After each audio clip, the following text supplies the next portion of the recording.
Assalamualaikum warahmatullahi wabarakatuh.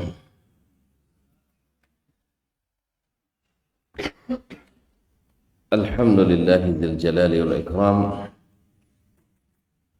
wa huwa sahibut tawli wal in'am.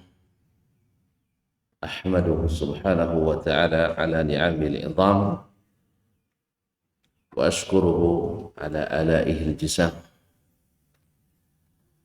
Ashhadu an la ilaha illallah wahdahu la sharika lah al-malikul allam wa ashhadu anna Muhammadan abduhu wa rasuluhu sayyidul anam alaihi afdhalus salati wa atammus salam wa ala alihi wa ashabihi al-a'lam al-qadatil bararatil kiram wa man tabi'ahum bi ihsan ma ta'aqabatil layali wal ayyam. Amma ba'du, fa'usi nafsi wa iyyakum ayyuhal ikhwatul kiram bimithli hadzal maqam bitaqwallahi al-malikil alam, fa inna taqwallahi a'la nasab wa inna ta'atahu aghla muktasab. Inna akramakum indallahi atqakum wa tazawwadu fa inna khairaz zadi taqwa wattaquni ya ulil albab. Ma'asyiral muslimina wal muslimat minal aba'i wal ummahat wal ikhwati wal akhawat wal banin wal banat, al musyahidin wal musyahidat wal hadirin wal hadirat, bapak dan ibu kaum muslimin dan muslimat yang hadir di Masjid At-Taqwa Indo Sakinah Arengka 2 atau SMA Amin Pekanbaru.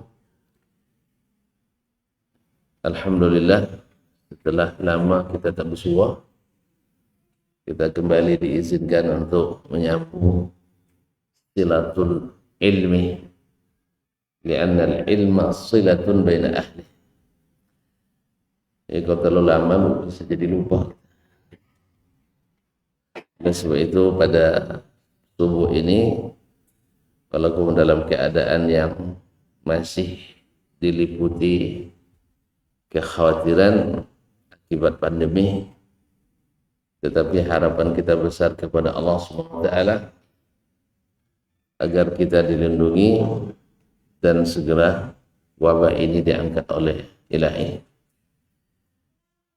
Masyarul kiram, salawat dan salam kepada Nabi kita Muhammad sallallahu alaihi wasallam yang mudah-mudahan tetap menjadi imam ikutan dan teladan kita, yang mana kita dahulukan dari siapapun. Beliau adalah khairun nas, sebaik-baik manusia. Maka kita akan senantiasa berusaha mencintainya dengan sepenuh hati dan sepenuh jiwa. Untuk itulah kita hadir pada subuh ini untuk sama-sama mempelajari sebagian dari sunnah-sunnah Nabi alaihi salatu wassalam yang berkaitan dengan al-adab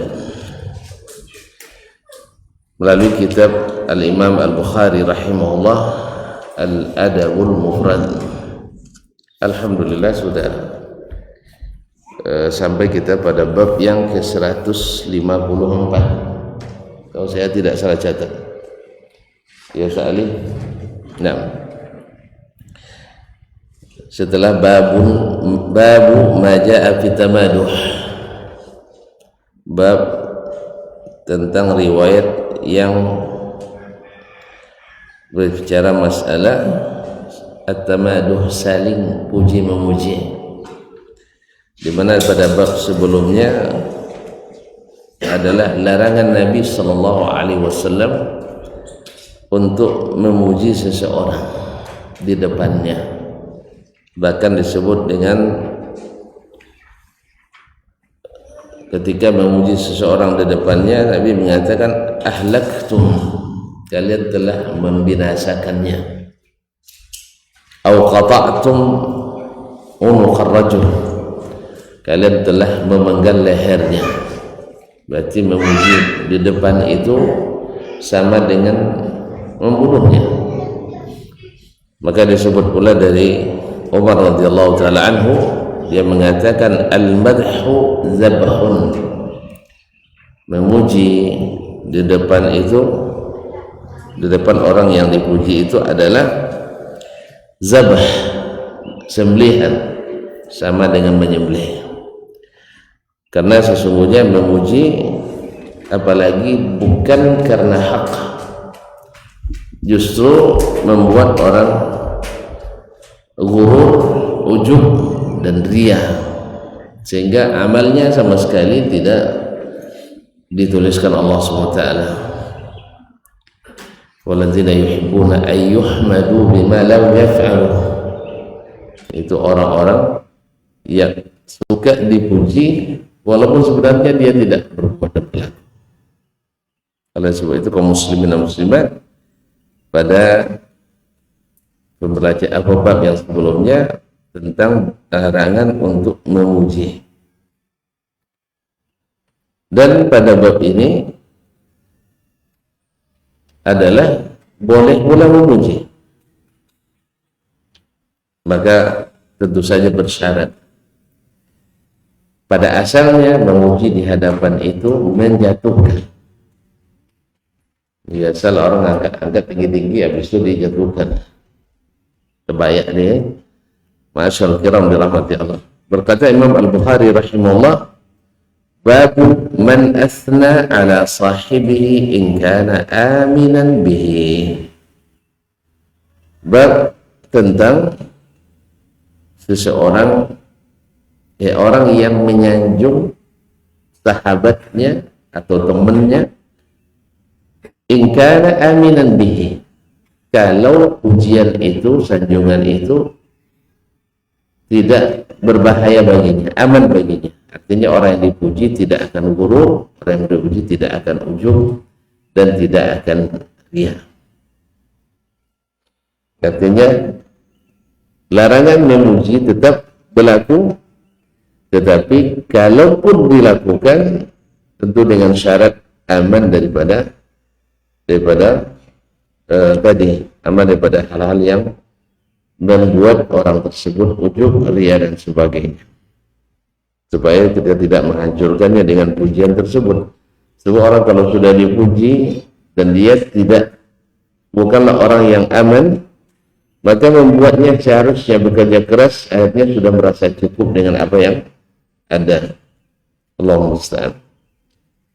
Babu man athna ala sahibihi in kana aminan. Bab boleh memuji, menyanjung seseorang apabila dirasa aman, tidak membinasakannya. Qala al-Imam Al-Bukhari rahimahullah ta'ala, haddatsana Abu Aziz ibn Abdullah. Qala haddatsana Abu Aziz ibn Abdullah qala haddatsani Abu Aziz ibn Abi Hazim an Suhail an abihi an Abi Hurairah radhiyallahu ta'ala anhu anna Nabiy sallallahu alaihi wasallam qala ni'mar rajulu Abu Bakar,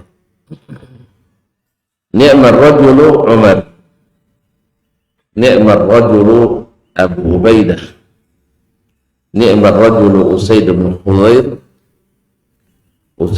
Hudayr, ni'mar rajulu Thabit bin Qais bin Shammas, ni'mar rajulu Mu'adz bin Amr bin al-Jamuh, wa ni'mar rajulu Mu'adz bin Jabal, Qal wa bi'sar rajulu fulan wa bi'sar rajulu fulan hatta adda sab'a. Al-hadits wa akhrajahu aidan at-Tirmidzi wa akhrajahu bi tamamil al-Hakim fil Mustadrak wa Ibn Hibban wa sahahahu Syekh Al-Albani wa qablahu Ibn Hibban rahimahumullah ta'ala. Wa qabla dhalika aidan Al-Hakim An-Naisaburi bil Al-Mustadrak. Qala rahimahullah, haddatsana Abdul Aziz ibn Abdullah, telah menyampaikan hadis ini kepada kami atau telah menceritakan jalan hadis ini kepada kami Abdul Aziz ibn Abdullah. Itu Abdul Aziz ibn Abdullah ibn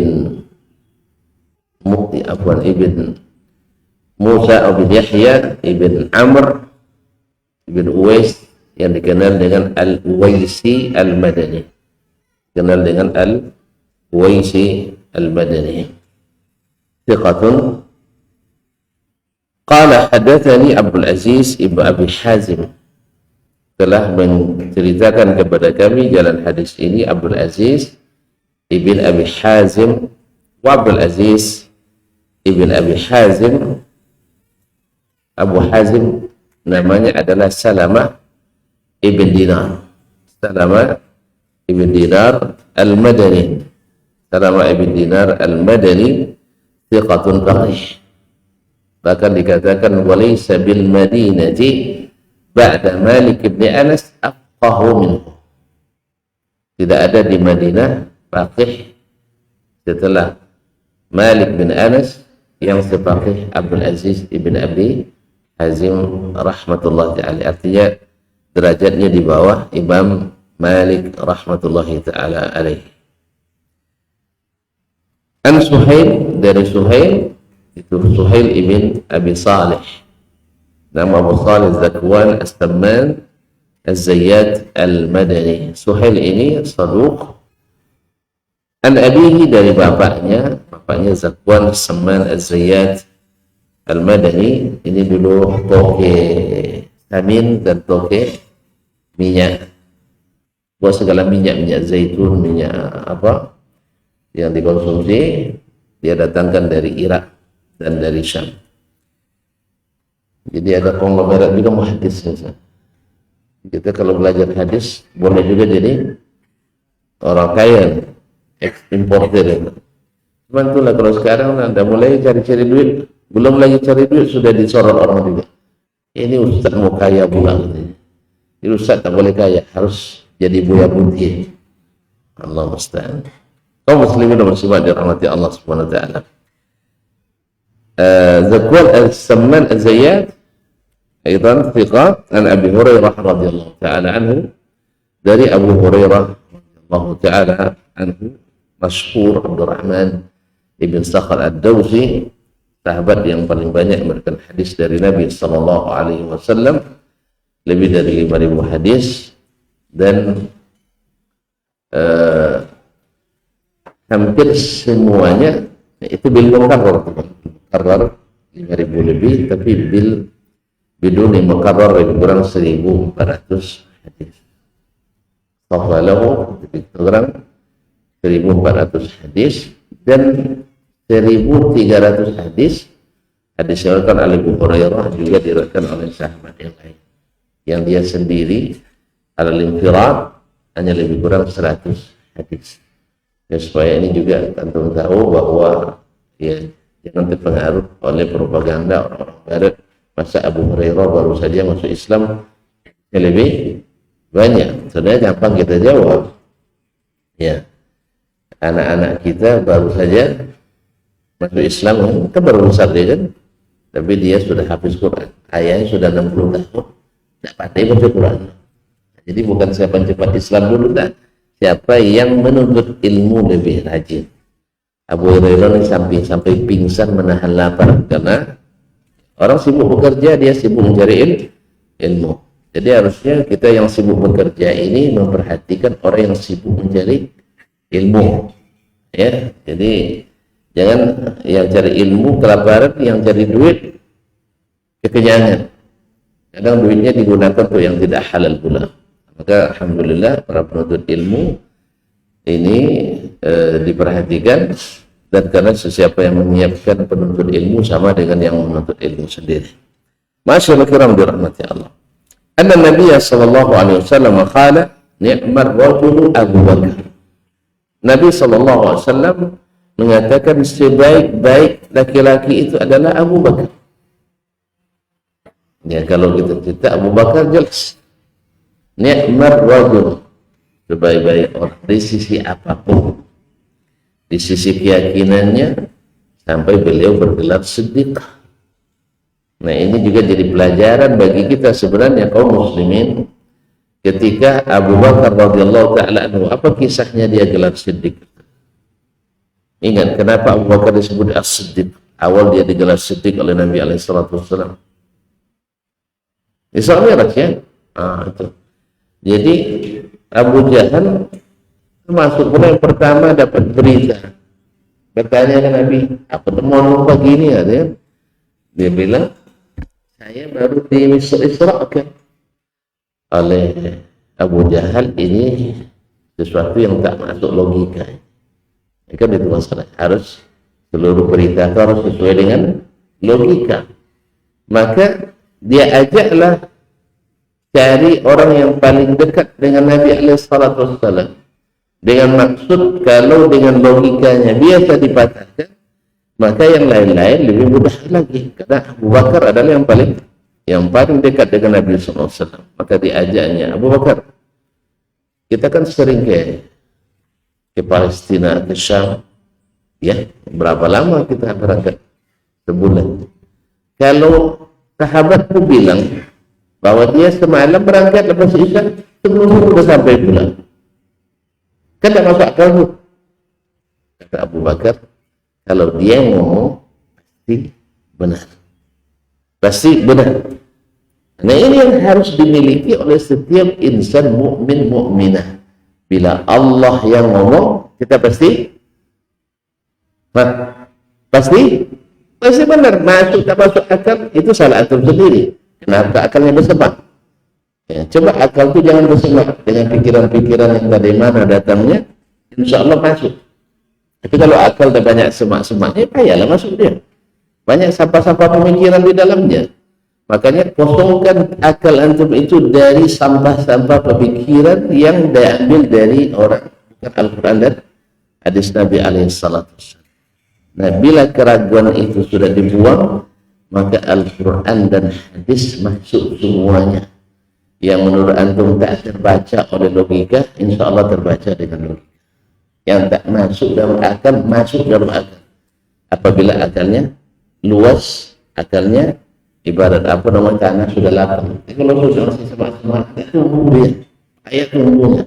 Maka Abu Bakar bikin di kaedah orang yang berakal, yang cerdas, yang disebut oleh Nabi ni'mar rajul. Dia katakan, in kana qad qala dzalika faqad sadaq. Andainya benar, kamu bukan mengada-ngada Abu Jahal. Ini bukan mengada-ngada. Andainya benar itu Nabi Muhammad SAW yang ngomong, pasti benar. Saya nggak perlu pikirkan akal, nggak masuk akal itu. Sebab bagi saya, semua yang datang dari Allah pasti masuk akal. Mantap ini muslim.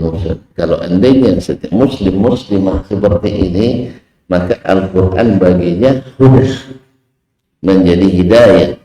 Karena hudan lil muttaqin, menjadi hidayah bagi orang bertakwa, alladzina yu'minuna bil ghaib. Coba lihat, orang yang bertakwa itu memang harus beriman pada yang gaib. Tapi kalau beriman pada yang gaib harus dikaitkan dengan yang nyata, berarti belum masuk. Takkan masuk. Kalau itu kaum muslimin dan muslimat dirahmati Allah, Abu Bakar sudah memberikan pelajaran terbaik bagi kita, karena dia adalah sebaik-baik rajul. Dan ini wajar dipuji oleh Nabi SAW, dan Abu Bakar aman daripada dirusak oleh pujian.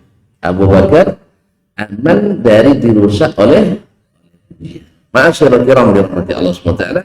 Di sini Nabi menyanjung Abu Bakar radhiyallahu ta'ala dengan sanjungan yang memang pantas dia terima, bukan mengada-ngada, dan bukan untuk apa istilahnya supaya kita jadi bambu, ya. Jangan dilambung-lambung, tidak. Abu Bakar tidak. Dia tidak terpengaruh, dipuji tidak dipuji, maka pekerjaannya tetap jalan. Ya, tetap jalan. Kalau kita jadi dipuji, tidak jalan kerja. Jadi makanya tidak aman kalau kita dipuji. Oleh sebab itu kaum muslimin dan muslimat dirahmati Allah, maka Nabi SAW memberikan pujian kepada Abu Bakar radhiyallahu taala anhu karena dia memang adalah orang yang patut dipuji dan aman bila dipuji. Masyaallah kiram dirahmati Allah. Kata Abu Bakar, itu tahu sendirilah orang yang pertama masuk Islam. Yang pertama masuk Islam dari kalangan laki-laki dewasa. Kemudian juga keikhlasannya dalam berjuang dalam menyampaikan risalah dakwah Nabi SAW, tidak ada yang bisa menandinginya. Ya, tidak ada yang bisa menandinginya. Tanpa dikonsep, tanpa direncanakan, tanpa disiasati. Ya, Umar radhiyallahu taala melihat Abu Bakar selalu dia tahu yang menangkan. Abu Bakar, Umar radhiyallahu taala, hari ini saya akan kalahkan Abu Bakar. Akan kalahkan Abu. Maka datang ke Nabi Rasulullah, saya infakkan setengah harta. Ibu datang Abu Bakar, saya infakkan semua harta saya. Ya gimana lagi saya? Jadi tidak pernah kalah dia. Tidak bisa dikalahkan. Kenapa? Imannya pada yang gaib itu kuat. Ya, imannya pada yang gaib itu kuat. Makanya Al-Quran baginya jadi hidayah. Bukankah ketika dia difitnah oleh orang yang dia sendiri berjasa kepadanya, yang dibiayainya kehidupannya dari A sampai Z, orang miskin melarat, Abu Bakar lah yang memberikan makanan, minum dan pakaiannya. Tiba-tiba berkhianat, terpengaruh oleh syubhat orang-orang munafikin. Makanya jangan dekat-dekat sama orang munafik. Kalau sudah dekat munafik, kena getahnya, dan tarikan getahnya kayak lem setan. Tahu lem setan? Susah dilepaskan. Makanya dekat-dekat dengan kaum munafikin, ya siap. Makanya susah bersama. Kita sudah lihat sendiri kaum muslimin, orang-orang yang ikut-ikutan membaca bacaan orang-orang munafikin, apalagi orang-orang mustasyriqin, susah selamatnya. Susah selamatnya. Payah. Karena kaum muslimin dan muslimat dirahmati Allah, seperti sering kita sampaikan atau analogikan, ini air putih bersih. Masukkan setetes nira, rusak. Susu sebelahnya dengan setitik nira, ya kan? Masukkan oli bekas, satu titik. Antum mau minum setelahnya, masa enggak sehat? Obat corona, kaum muslimin dan muslimat dirahmati Allah, sehat. Dia jadi air kotor, ber. Antum masukkan apa lagi? Tinta, satu titik kecil, jadi air tinta. Apalagi pemikiran, masuk sedikit pemikiran itu susah antum bersihkan. Membersihkannya perlu kompresor lagi, ya, perlu sabun. Cukup nggak bersihkan satu botol ini yang kena oli satu titik tadi dengan satu botol air? Nggak cukup, karena kita harus mengorbankan banyak untuk membersihkan. Kecuali Allah berikan rahmat kepada kita dan mudah untuk membuangnya. Karena apa? Pikiran-pikiran yang tidak dari wahyu itu seperti semak-semak, seperti kayu-kayu besar. Kalau antum nak menanam tanaman yang berbuah, harus ditebang dulu. Jadi memang ketika kita tiba-tiba orang tampak mau terkait gitu. Tahu istilah itu. Ini kalau kita dai-nya agak sedikit dibilang bahwa kampak. Kalau kampak gimana? Kita bukan menjahit. Menjahit itu menyatukan gunting itu. Gunting memang lurus, tapi memecahkan. Kalau menjahit itu agak sakit dikit.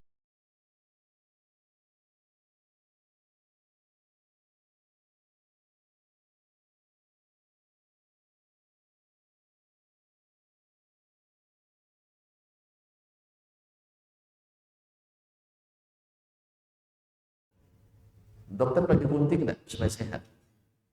Saya ulang lagi. Ada dokter sini bedah, dokter bedah. Kalau ada nanti kaki antum bertukak, la qadarullah, tiba-tiba mau dioperasi, pakai gunting atau jahit langsung aja?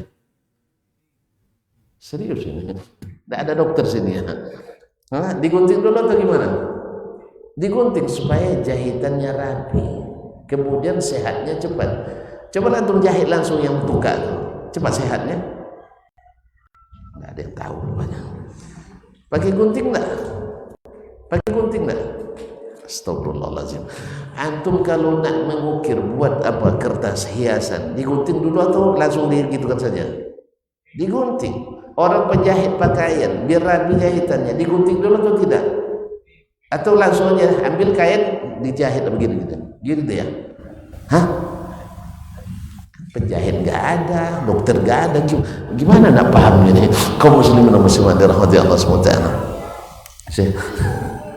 Jadi memang kalau memang semaknya besar, ya itu bahasa eskavator yang di bawah dia. Buka proyek itu. Kalau tidak akan tumbuh, sawit itu tak tumbuh dia. Staking namanya. Masya Allah, orang proyek rupanya. Staking dia. Sebelumnya sinso kan. Kalau semak itu besar memang tidak bisa antum bawa parang, tidak bisa saya.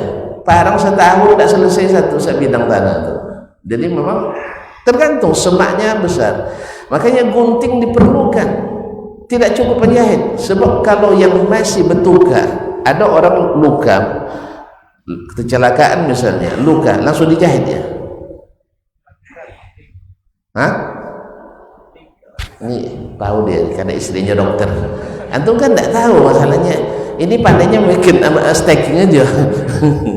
Kaum muslimin dan muslimat harus digunting dulu, yang rusak-rusak digunting, habis itu baru dirapikan. Itu jahit. Dijahit tidak cukup tanpa gunting. Harus kadang-kadang ada gunting. Apalagi buka lahan di hutan. Hutannya lebat. Itu kampahnya tidak cukup. Harus pakai iya, pakai sinso. Tahu sinso? Ini kan tidak bisa dengan parang. Ada itu kaum muslimin dan muslimat dirahmati Allah SWT. Tergantung semaknya. Kalau semaknya belukar, cukup dengan pangcengkok. Topang cekok tak tahu ya.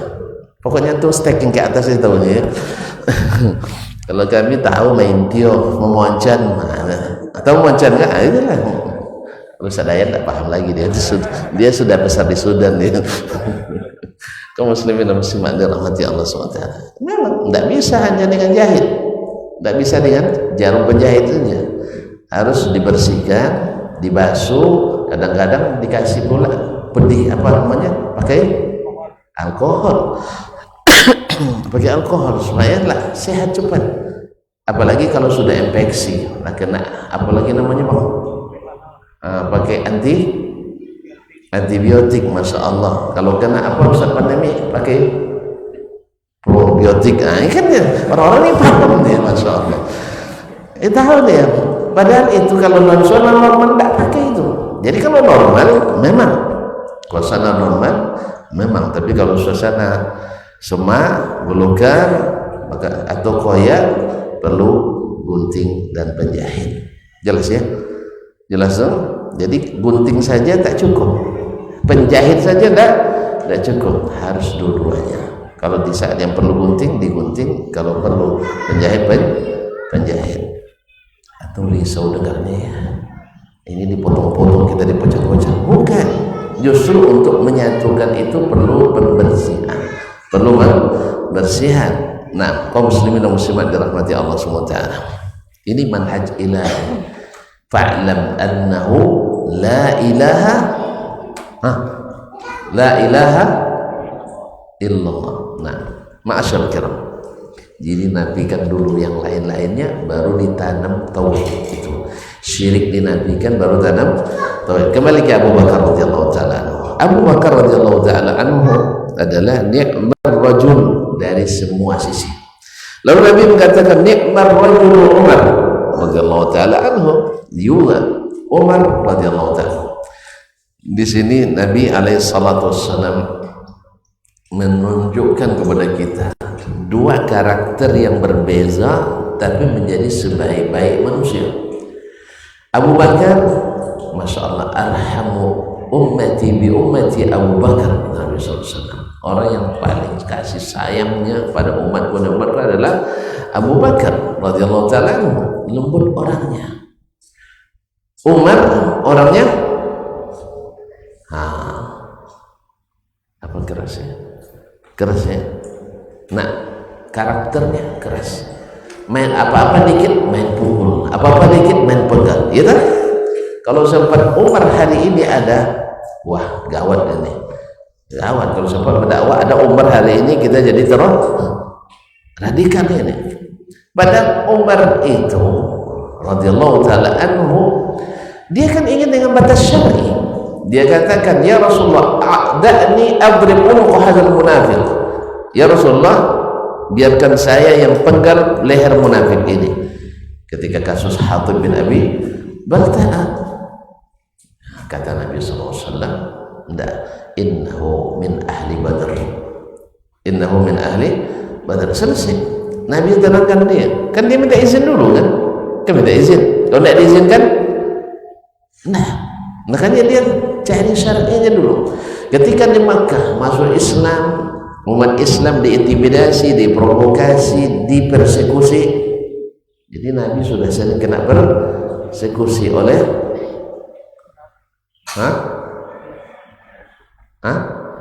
pasukan Pamus Quraisy, pasukan musyrikin Quraisy. Pamus Quraisy, ya, Pamus Quraisy, pasukan musyrikin Quraisy selalu mempersekusi Nabi alaihi salatu wassalam. Jadi teori persekusi itu dari dulu sudah ada oleh Pamus Quraisy, pasukan musyrikin Quraisy. Ya, kita kan di zaman banyak singkatan-singkatan itu hanya kaum muslimin dan muslimat rahmati Allah. Diskusi Nabi SAW, akhirnya Umar masuk Islam, Hamzah masuk Islam, dua jagoan ini dan lain-lainnya orang pemberani semua, mereka tidak ada yang takut. Kita izinkan Nabi SAW, ya Rasulullah, kita ini di atas kebenaran, benar, agama kita ini benar atau tidak? Benar. Engkau benar Rasulullah? Iya, bukan ragu, tapi untuk maksudnya kalau benar engkau Rasul pasti ditolong Allah, kalau benar agama ini hak pasti ditinggikan Allah. Kenapa kita diam saja orang menghina kita gitu ya? Kan semangat dia tuh. Kenapa kita biarkan umat ini dihina dan direndahkan? Jawab Nabi apa? Kita belum dapat izin. Belum dapat izin, selesai. Makanya Nabi SAW juga mengikut itu. Ini yang kita tidak sampai ke situ, kaum muslim dan muslimat dan rahmatullah. Sedikit Islam direndahkan, kita nak melawan dan berontak. Padahal apa yang bisa kita buat dengan kondisi kita? Kita belum diizinkan. Maka diperlukan wa'iddu lahum mastata'tum min quwwatin wa ribatil khayl. Ini kudanya masih kuda bendi yang kita miliki. Ya, panah masih panah tumpul ya. Itu pun sering meleset. Dari 10 panah yang masuk angka 90 ke 100 hanya 1. Dan itu hampir juga tidak masuk. Itu di mana? Masyaallah karam dirahmati Allah. Jadi kaum muslimin dan muslimat, dan itu harus tahu bahwasanya ada hal-hal yang perlu diketahui oleh kita, bukan semangat saja. Umar semangat jihadnya, tapi kata Nabi belum diizinkan. Nah antum sekarang semangat jihad cukup, akhirnya jadi jahat antum nanti. Jadi jahat, yaitu melakukan ledakan sini, bom sana dan sebagainya, akhirnya merusak dakwah Islam. Juga dia usulkan, kenapa orang munafikinnya kan dah tahu kita siapa orangnya, kenapa tidak diberangus saja? Jadi usulan sahabat Nabi, hikmah dalam dakwah, kalau sempat diberangus orang munafikin, padahal kan dia dahsyat fitnahnya, lebih bahaya pula ada orang kafir lagi, sebab dia tidur bersama kita, salat di masjid kita. Tapi Nabi bilang ini berpengaruh luar biasa kepada dakwah. nanti la yaqulun nas anna Muhammadan qatala ashabahu. Orang mana tahu dia? Yang dia tahu adalah ini sahabat Nabi alaihi salatu wassalam. Bahkan sampai hari ini masih ada yang mengatakan kaum munafikin sahabat Nabi. Kan ada? Kalau tidak ada nanti ayo belajar di UIN, nanti kita tunjukkan ya subuhan ini bahwa sahabat adalah bahwa di antara sahabat ada kaum munafikin. Sebab mereka mendefinisikan sahabat asal bertemu dengan Nabi berarti sahabat. Sama juga sekarang orang mendefinisikan yang salafus saleh itu asal hidup di abad 1, 2, 3 salaf namanya. Dia tidak tahu bahwa di antara mereka ada yang silap, ada yang silap gitu. Sebagaimana nanti asal berguru sampai Syafi'i, berguru sampai Syafi'i sudah ikut Syafi'i semuanya. Dia nggak tahu bahwa Wasil bin Atha pendiri Mu'tazilah itu berguru sama afdal tabi'in Al-Hasan Al-Basri. Lalu kenapa dilihat Wasil bin Atha-nya ribuan murid Hasan Basri alal istiqamah, yang satu ini tidak. Sebagaimana orang misalnya Abu Husain Al-Karabisi berguru bersahabat sama Ahmad dan juga bertemu dengan Syafi'i rahimahullah ta'ala, lalu dikatakan karena bertemu sama Syafi'i sama dengan Syafi'i. Lalu di mana murid-murid Syafi'i yang ratusan ribuan itu? Di antara muridnya ada Ahmad, ada Al-Muzani, ada Al-Buwaiti, ada Al-Rabi' Muslim Radi, Harmal bin Yahya Tujibi, dan seterusnya. Lalu diambil yang sesat-sesat ini seolah dia yang Syafi'i mewakili. Satu melenceng, tiba-tiba diambil ini. Bisa saja juga misalnya satu keluaran universitas tertentu berbeda dengan ratusan yang lain, ini pula yang diambil, yang ratusan ini ditinggalkan. Ini ibarat orang berenang tenggelam, tidak pandai berenang, ya sowok Melayu kan, ayo sowok banjir, semua ini dipegang, dapat rumput dicabut, dapat bangkai dipeluk, iya kan? Yang penting bagaimana selamat. Ini tidak metode ilmiah kaum muslim dan muslimat dirahmati Allah SWT. Kemudian dia berguru sama Syafi'i, betul, sebutkan riwayatnya dan masalah ini dari Syafi'i yang sampai ke Nabi alaihissalam. Jangan karena pernah ini bertemu dengan ini bersambung langsung ke Rasulullah. Tidak mungkin, itu tidak sanad namanya itu. Itu tidak sanad. Itu walaupun sanad murakkab namanya. Ya dibuat-buat saja. Masa semua ilmunya langsung dari satu jalur? Tidak ada. Imam Bukhari saja tahu ilmu Islam ini beranyak ratusan sanad, berasal ratusan jalur. Ya tak? Imam Ahmad hafal 1 juta hadis, jadi 1 juta sanad. Baru dia memahami itu. Lalu kita punya satu orang bertemu sampai ke Rasulullah SAW, berarti ini pahamnya satu aja. Makanya mau siapa yang paham ilmu hadis, dia tahu bahwa sanad yang satu sanad. Mereka seluruh ilmu Islam itu biasanya sanad murakkab. Ya, sanad di antara alamatul wada', alamat hadis palsu adalah satu sanad aja semuanya. Satu sanad semuanya, seluruh ajaran Islam yang satu sanad, kecuali diriwayatkan dari Nabi sebuah kitab, bolehlah. Tapi kalau seandainya riwayat semuanya dari situ semuanya, ini diantara bentuk pemalsuan sanad. Allah musta'an. Kaum muslimin dan muslimat dirahmati Allah. Wa ni'mar rajulu Abu Ubaidah, sebaik-baik laki-laki adalah Abu Ubaidah. Subhanallah, waktu cepat sekali berlalu, Syekh. Abu Ubaidah bin Al-Jarrah radhiyallahu ta'ala anhu ada salah seorang sahabat yang 10 yang diurut Nabi sebagai ahli surga, mubasysyirina bil jannah. Ni'mar rajul Usaid bin Hudayr, sebaik laki-laki adalah Usaid bin Hudayr, adalah salah satu nuqaba yang ikut dalam bai'ataini al-aqabah, bai'atil aqabah al-ula wa tsaniyah, salah seorang pemuka Bani Aus. Ni'mar rajul Thabit ibn Qais ibn Syammas, sebaik laki-laki itu adalah Thabit ibn Qais ibn Syammas. Lihat kaum muslimin dan muslimat dirahmati Allah, Thabit ibn Qais ibn Syammas khatibul Ansar, juru bicaranya orang Ansar. Apa-apa nak pertanyaan, dia yang tanyakan ke Nabi alaihissalam, dan suaranya tinggi. Memang suaranya bukan tinggi, suaranya besar gitu, berbisiknya aja kedengaran. Kalau memanggil kelampauan. Kalau antum nak tahu, saya buat ilustrasinya. dengan kisah nyata. Teman saya orang Afrika, kami di lantai 4, dia berbisik kedengaran. Kalau manggil sampai lantai 14 sampai. Jadi kami berbisik kan, malam-malam tuh yang keras-keras katanya. Yang keras-keras itu sekeras suara kita. Nah, jadi berbisik kedengaran, kalau mengimbau kelampauan. Nah, jadi gitulah.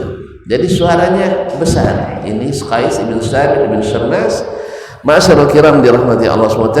Thabit bin Qais bin Syamnas, di saat turun ayat ya ayyuhalladzina amanu la tarfa'u aswatakum fawqa sautin nabi wa la tajharu lahu bil qawli ka jahri ba'dikum li ba'din an tahbata a'malukum wa antum la tashkurun. Hai orang-orang beriman, jangan kalian meninggikan suara kalian di atas suara Nabi.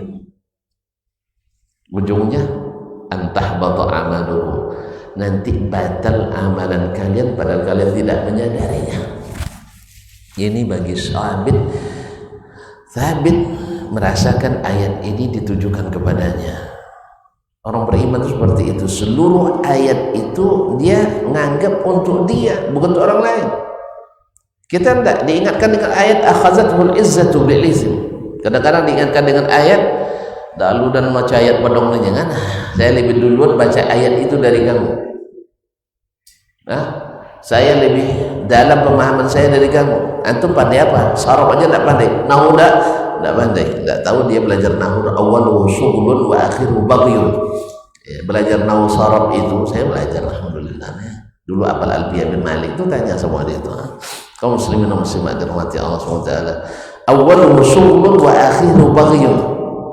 Awalnya menyibukkan, akhirnya menyombongkan diri. Ya toh? Baghyun itu kan melampaui batas. Melampaui batas diantaranya menyombongkan diri. Dan memang nyata hari ini banyak orang menolak kebenaran gara-gara antum pandai nahu saraf apa tidak? Hafal Alfiyah atau tidak? Sudah belajar syarat ma'akil atau tidak? Ya saya kritik orang ini, Dr. Dasman perlu belajar nahu lagi katanya. Masya Allah. Awalnya pandai bahasa Arab suruh belajar nahu lagi. Yang belajar nahu itu tidak pandai bahasa Arab. Kalau pandai bahasa Arab, nahu juga lagi. Nanti sibuk ma'irab aja nanti. Tidak paham-paham, yang sibuk ma'irab. Iya, pengalaman kami, guru-guru kami dulu, ahli memang di nahu saraf. Ada yang hafal Alfiyah. Jadi kalau ada orang Arab berbicara, dia bilang tuh salah tadi irobnya tuh katanya. Iya Buya, iya. Tahu-tahu pun tidak Buya sebutkan, tidak pandainya Buya ini. Nyalainkannya pandai, tapi perbaikinya tidak bisa. Harusnya Buya sampaikan tadi. Iya, cuma saya tidak pandai berbahasa Arab katanya. Dia nahu saraf pandai, bahasa Arab tidak pandai. Ibaratnya alat tukang lengkap, tapi bertukang tidak pandai. Macam saya. Ustaz, mana yang perlu alatnya atau tukangnya pandai? Kalau alat bisa dipinjam tuh. Alat bisa dipinjam, tapi kalau tukangnya enggak, harus keahlian. Kalau awalnya pandai bahasa Arab enggak boleh usah nahu saraf lagi. Alat untuk pandai bahasa Arab kan nahu saraf. Alat nak pandai bahasa Inggris grammar. Kalau udah pandai bahasa Inggris perlu grammar lagi. Tenses perlu lagi. Ya enggak. Paham? Jaleh. Oh, dan tukang katanya, alat tukang lengkap di rumah katanya. Atau lo Pak bikin rumah saya katanya. Belum selesai dinding ini dindingnya roboh. Apa sebab? Salah i'rab. Salah i'rab. Jadi kaum muslimin dan muslimat dirahmati Allah, betul lah kata seorang ulama, Tha'lab kalau tidak salah saya menyebutkan itu, adalah seorang ulama nahwu, awwaluhu syughlun wa akhiruhu baghyun. Ini di Arab lagi nanti salah itu sarabnya baghyun. Nah, la haula wala quwwata illa billah. Kan sering orang mengatakan ketika bicara tentang masalah kullu bid'atin dhalalah, antum tidak pandai nahu katanya. Masa orang Arab tidak pandai bahasa Arab? Allah musta'an. Baiklah kaum muslimin muslimat. Ni'mar rajulu Thabit bin Qais bin Syammas. Jadi dia ketika mendengar ayat ini, dia ngurung diri di rumah. Ngurung diri di rumah, takut ini ayat ini menegur dia sendiri, takut batal amalnya. Akhirnya Nabi kehilangan dia selama sepekan. Dia tanya, mana Thabit, sakit tuh gimana? Lalu disampaikan ke Nabi SAW bahwa beliau bukan sakit tapi takut kalau bertemu Nabi lagi nanti bicaranya tinggi, takut batal amalannya. Inilah wallazina yu'tuna ma ataw wa qulubuhum wajilatun ila rabbihim raji'un. Kaum muslimin dan muslimat dirahmati Allah. Kemudian ni'mar rajulu Mu'az bin Amr bin al-Jamuh. Sebaik-baik laki-laki adalah Mu'az bin Amr ibn al-Jamuh yang dikenal dengan pemurah dan keilmunya. Ni'mar rajulu Mu'az ibn Jabal.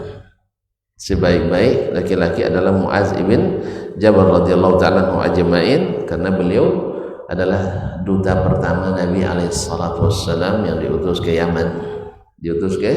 Yaman, dan disaksikan oleh Nabi bahwa dua min afqahi rijal sahabah, di antara ahli fikihnya yang paling ahli fikih di kalangan sahabat, dia dan Thabit ibn Zaid ibn Thabit radhiyallahu ta'ala anhu.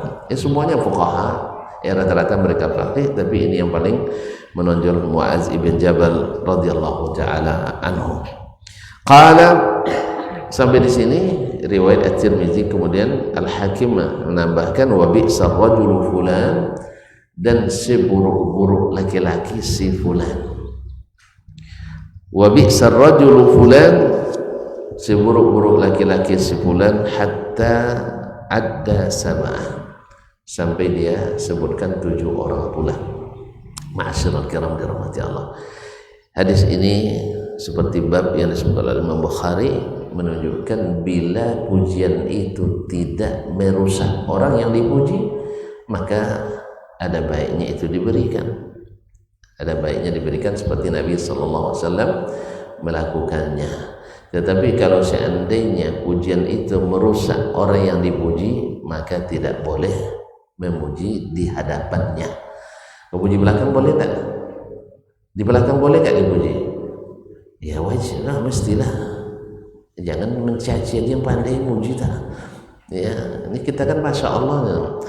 Ya, seperti kata Muhammad bin Sirin rahimahullah ta'ala, kalau kebaikannya bakhil kita menyebarkannya, ilmunya, adabnya, kebaikannya simpan rapi-rapi, dikunci dalam laci.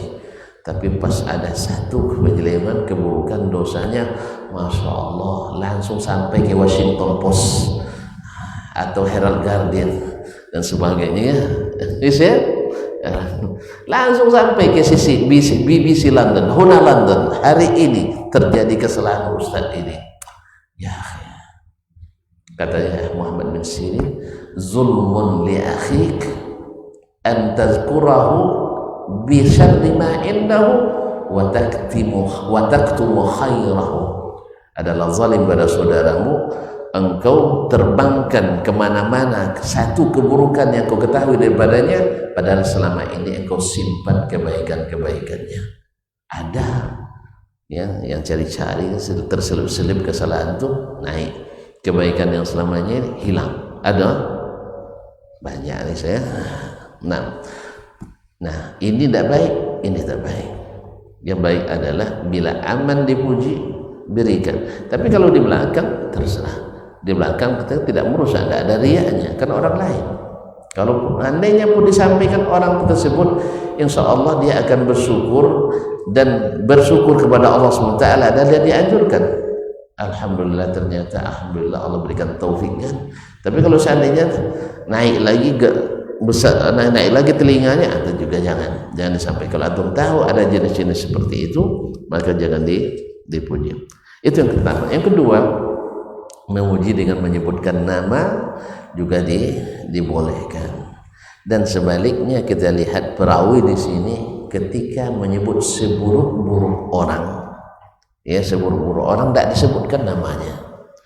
Kenapa? Antum berarti ini isyarat mengetahui orang terbaik itu lebih dianjurkan daripada mengenal orang terburuk. Jelas ya? Yang kedua, mengetahui akhlak buruk itu lebih baik daripada mengetahui orang yang berakhlak buruk itu. Jelas?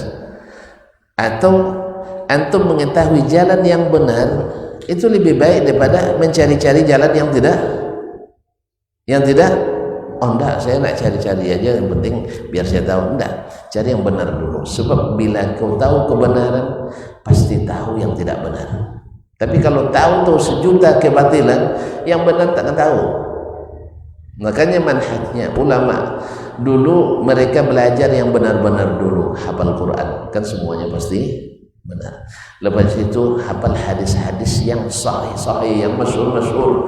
Sebab apa? Ketika yang masyhur hafal, yang gharib akan cepat terdeteksi. Tapi kalau antum hafal yang gharib dulu, yang masyhur gak tahu antum. Sebab yang gharib sudah jadi masyhur. Misalnya hadis yang kita hafal, mahfuzat kita di darun kan dulu, masih ingat kan? Man arada dunya fa'alaihi bil ilmi, wa man arada al-akhirata fa'alaihi bil ilmi, wa man aradahuma fa'alaihi bil ilmi. Ternyata bukan hadis Nabi SAW, tapi paling masyhur hadis ini dibanding innamal a'malu, ya kalah hadis innamal a'malu binniyat ini. Padahal hadis innamal a'malu binniyat lebih masyhur di sisi ulama hadis.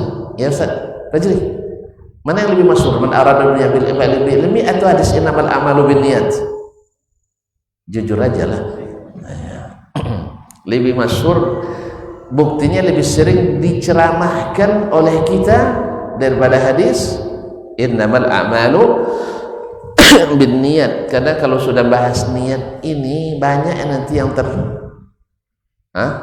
tergunting nanti. Itu masalahnya. Kalau antum bawa gunting banyak yang tergunting.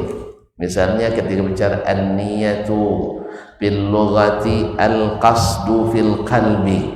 Nah, itu nanti tersungging lah Ustaz siapa azan. Kau lah mulai nyinggung awak kan ya. Niat di hati awak, niat pakai usul. Masalah. Jadi jangan dibahas itu. Yang dibahas itu masalah ini macam bala umat yang begini nih. Kaum muslimin dan muslimat dirahmati Allah. Ya sah?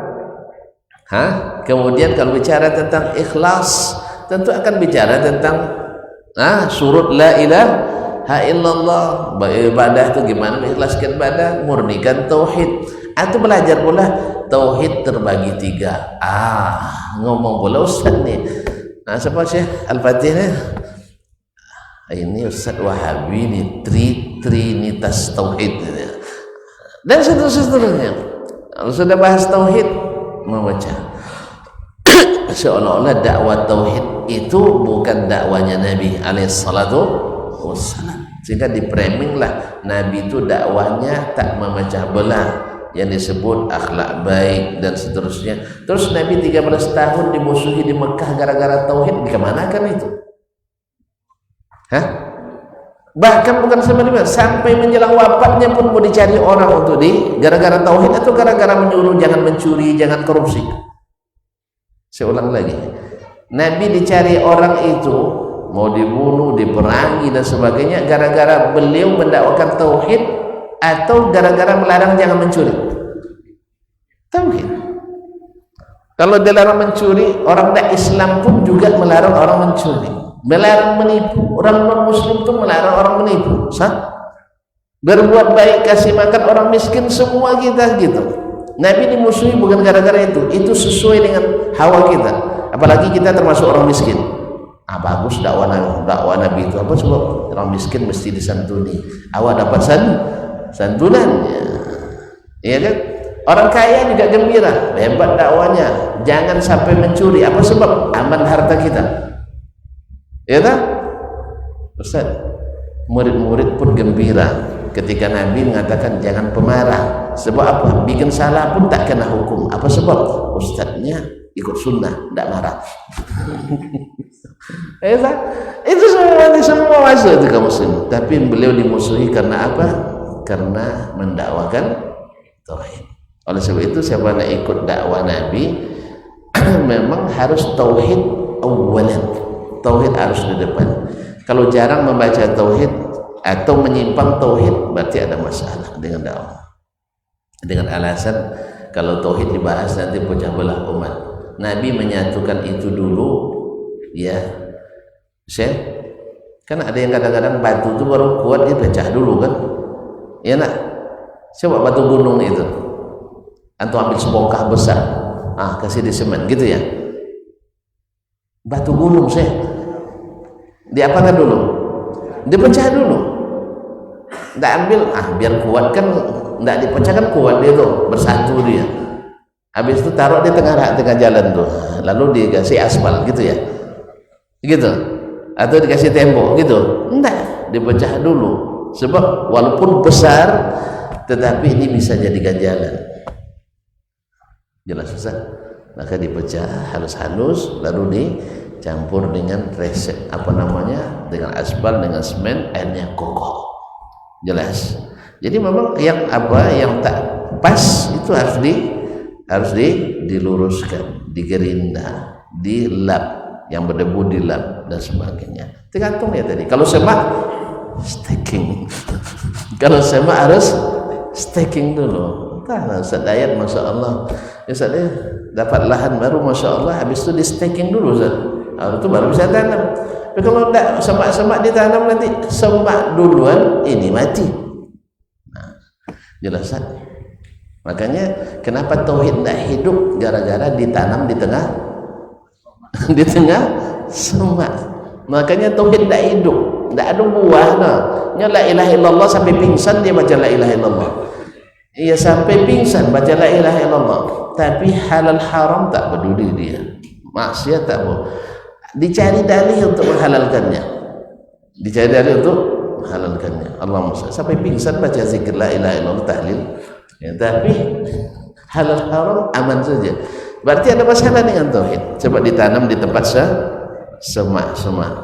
Makanya perlu staking dulu. Kalau semaknya kau putar belantara saja. Nah, tapi kalau semak yang seperti di situ cukup dengan randap, cukup dengan apa? Randap bahaya juga Ustaz. Nah, cukup bawa mesin rumput dan aman baru tanam. Ma'asyul kiram dirahmati Allah. Jadi menyebutkan orang buruk walaupun antum dengar namanya, sebaiknya tidak usah disebutkan. Jelas ya? Misalnya ada beberapa orang yang disebut seburuk-buruk orang ya, kalau perlu sifatnya saja sebutkan. Sifatnya apa? Misalnya ini orang pengecut dalam kebenaran. Biasanya kalau sudah pengecut dalam kebenaran, berkawan dengan kedekut dalam pemberian. Coba lihat nanti, untuk lihat siapa yang penakut pasti pengecut sama. Siapa yang pengecut pasti kedekut. Iya, kan Nabi yang minta perlindungan kepada Allah. Allahumma inni a'udzubika minal hammi wal hazan. Orang yang galau selalu sedih, banyak sekali galaunya, tentu dia hazan, sulit urusan sedih dia, ya dah. Galau itu apa sebabnya? Kerja tak ada, awak umur bertambah, bini tak ada yang mau. Galau tak? Orang galau risau terus, sedih, ya maka minta perlindungan pada Allah dari galau dan sedih. Wa minal ajzi wal kasal. Ajz itu apa? Rasa lemah, pesimis. Lahirnya apa? Malas. Ya Ustaz Dayat, kita bisnis sawit ya, ugi terus Ustaz, tertipu kan? Ajz. Akhirnya malas. Atau apalah kita melihara kambing lah. Kambing juga gitu Ustaz. Kemarin hilang pula 5 ekor katanya. Dah enggak jadi. Apa lagi? Kalau itu nanam lado lah. Kemarin dah coba nanam cabai 2 hektar katanya. Belum kembali modal, dah merah lagi daunnya. Bukan dah buahnya yang merah, dah daunnya. Karena terlalu banyak teori Ustaz ya. Kaum muslimin. Enggak jadi juga. Apa lagi? Habis dipupuk kandang lah Ustaz, busuk Ustaz katanya. Jadi al-ajz akan melahirkan kasal. Maka minta perlindungan kepada Allah dari sifat ajz dan kasal. Apa lagi? Wa minal jubni wal bukhl, bakhil dan pengecut. Makanya antum lihat nanti, kalau perlu buat penelitian, yang belum tamat buat skripsi tentang itu. Ada korelasi antara kedekut dan pengecut. Ya, Sebenarnya ada seorang penyair mengatakan, man lam yasbir ala malihi bil bazli lam yasbir ala nafsihi bil qatli. Siapa yang tak berani menginfakkan hartanya, jangan harap dia siap mengorbankan jiwanya. Makanya kalau antum kedekut sama istri nanti, antum tak berani mengorbankan diri untuk keselamatan istri. Datang orang gedor pintu malam-malam, dek coba lihat siapa itu, katanya. Adik pula disuruh kan dia. Tapi kalau yang pemurah, dermawan, selalu berkorban untuk istrinya, adik aman ya, tutup pintu, abang yang keluar, sandang, pakai panah dia.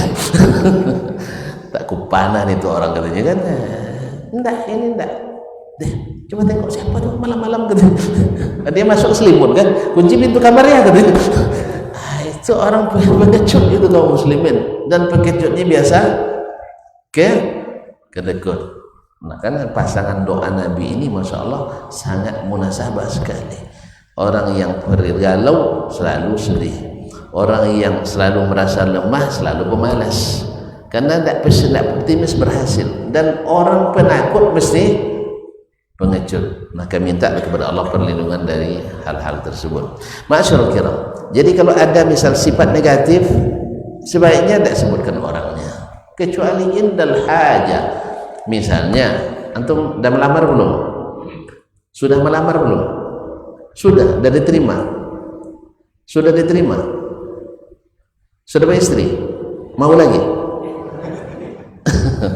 Misalnya dia nak melamar. Nah dalam kondisi seperti ini, dia tak harus, antum tak suka dengan orang yang suaranya tinggi, iya kan? Suka? Bang katanya, suka? Enggak, alhamdulillah. Sebelum menikah, kalau dia tanya, antum tahu nih, Pak,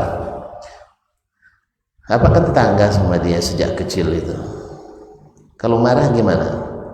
Oh dia kalau marah nangis. Nah, antum setuju kan? Kalau marah nangis, bukan bentak-bentak. Atau tidak suka juga nangis? Suka. Kalau dia nangis antum apakan? Kalau suruh dia nangis, antum bilang apa sama dia? Jangan nangis gitu. Kalau nangis abang nangis juga. Ya kata orang-orang ahli cinta, kalau istri sedang nangis itu jangan suruh dia berhenti. Antum siapkan saja bahu antum untuk menampung tangisnya. Siap? Sudah coba? Alhamdulillah, berarti sering nangis nampak. Kaum muslimin, jangan dilarang dia menangis, biarkan. Tapi siapkan diri antum untuk menampung tangisnya. Itu tak lama itu disenyum lagi insyaallah. Cuman itulah kayak ustaz-ustaz ini bahaya ini masalahnya. Ya pasti dia sedang nangis, kita sedang di luar kota gitu. Kalau gitu tidak usah dihapus saja jadwal lagi ustaz ya. Ustaz nih harusnya siap subuh nih di rumah nih, pasal di jam 1 berpulang tadi. Kita tiadakan lagi lah. Ada alasan pandemi. Baiklah kaum muslimin dan muslimat, jadi hadis ini ngajar kita juga, kalau yang buruk sebaiknya tidak disebutkan orangnya, cukup perangainya saja yang buruk. Misalnya ini perangai buruk ini orang ini sengaja tidak sebutkan. Supaya apa? Sebab kita ini memang seperti kata pepatah Arab, kullu mamnu'in marwu. Seluruh yang dilarang itu orang penasaran nak coba, coba kayak apa dia ya, padahal kita nggak tahu sebenarnya. Tiba-tiba kita cari, tiba-tiba kita terpengaruh oleh keburukannya tersebut. Sedangkan kebaikan enggak. Kalau kebaikan disebut, asal aman orangnya daripada itu, kita akan menjadikan dia sebagai contoh dan teladan, dan itu positif bagi kita yang mendengarkan. Wallahu ta'ala alam. Nampaknya waktu sudah terlalu jauh, kasihan antum-antum dan lebih kasihan lagi saya. Terima kasih dan mohon maaf ya, tidak ada pertanyaan dos ya, nanti aja lah ya, karena jelas sekali aram sudah terang Pak. Terima kasih dan mohon maaf. Ini perdana nih Ustaz Ali, perdana kan? Iya perdana. Nanti ya, kalau tidak perdana sampai jam 9. Nah, semoga bermanfaat dan segala yang benar semata-mata taufik dari Allah Tabaraka wa Ta'ala. dan yang salah itu kelemahan saya dan mungkin dari syaitan. Kepada Allah saya mohon ampunan, dan kepada bapak dan ibu saudara-saudari mohon dimaafkan. Wallahu ta'ala alam wa sallallahu ala nabiyyina Muhammadin wa sallam wa subhanakallahumma bihamdik asyhadu an la ilaha illa anta astaghfiruka wa atubu ilaik. Wassalamualaikum warahmatullahi wabarakatuh.